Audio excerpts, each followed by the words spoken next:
But what I particularly love about your experience is that you took control of it, and you had identified companies that you wanted to work for, and sort of started to build relationships there. Talk me through that process. How did you go about it? Basically, I did two things. So, firstly, I defined my core values. And I think that is actually really important. It wasn't what job title I want, it was what values I want from a company. And there was a few things on there that there was a few non-negotiables on there and a few that I would happily negotiate on, considering if it was a Hmm. role that really suited me. I did a lot of research into the companies that were kind of my dream companies.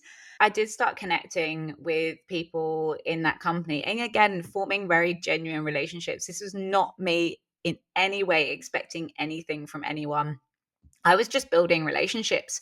And I basically started building a relationship with my director in the new company that I was working for.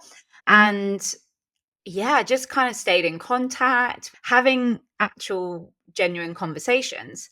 And I honestly wasn't thinking much of it, but at the time, and talk about divine timing, I couldn't have worked out better. I got a message from him a little bit out of the blue saying, "Hey, I know you were interested in working for our company before, and obviously we've kind of stayed in touch. We have a role open that we think you'd be a good fit for.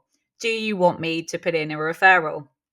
And I was like taken aback. Yes.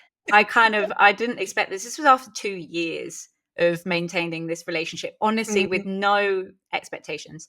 And then, yeah, I obviously said yes. And I was interviewing for other places at the time as well. And I was incredibly lucky. I landed this role. Obviously, had to put in the work. They weren't going to just hire me just because someone said I sounded good. I had quite an arduous process to get there, but it was the power of networking. It really was. And this was someone I didn't know 2 years ago and have Yeah. now built a very close relationship with and got my dream job out of it. So I highly recommend building relationships, and let's call it that and not networking.